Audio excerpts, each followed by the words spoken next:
252Movie presents Three Men and a Baby, based on the true story of the wise men visiting Jesus. Action!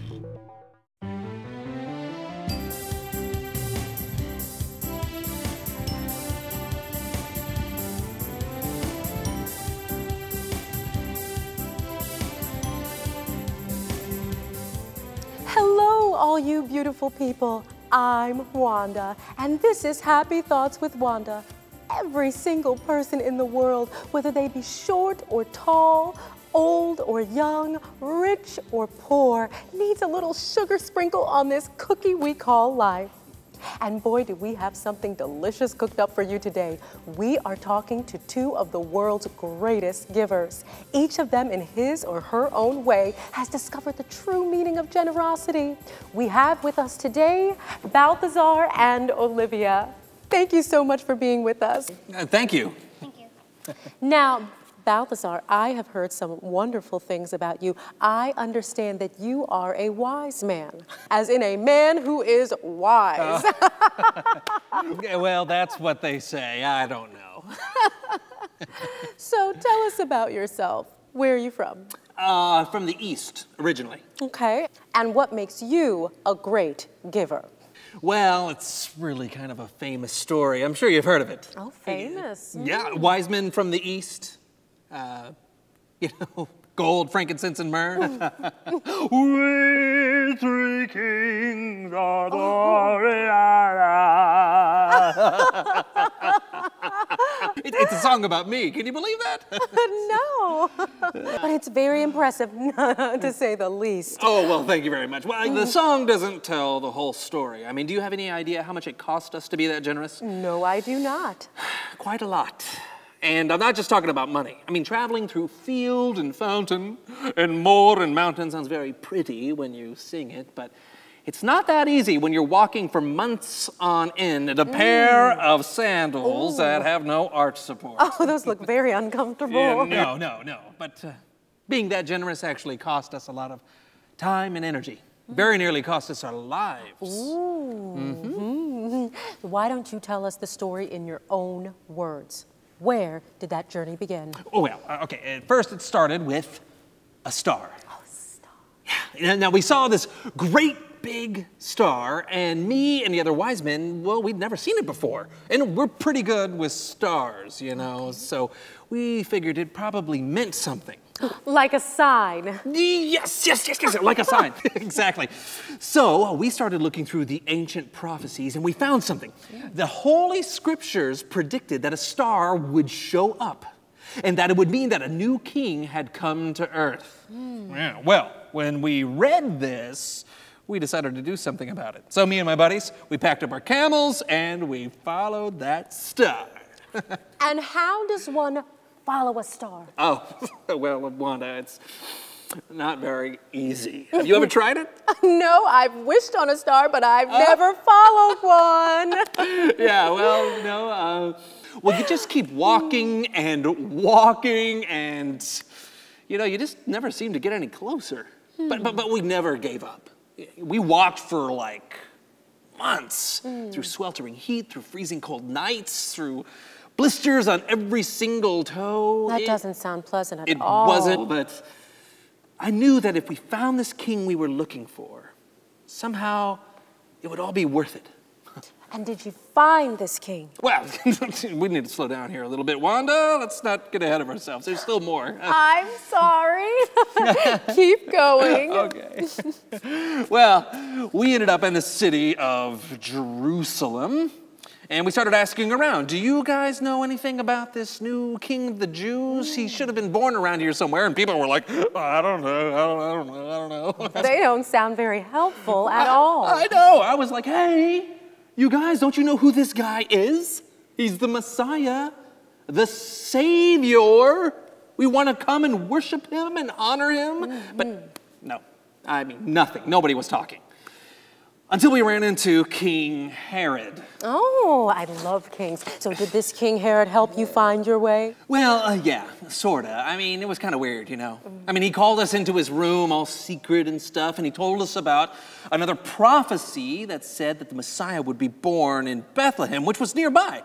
And then he said, all creepy-like, he said, "Now go and find the child in Bethlehem, and then come back and tell me where he is so that I can go and worship him too."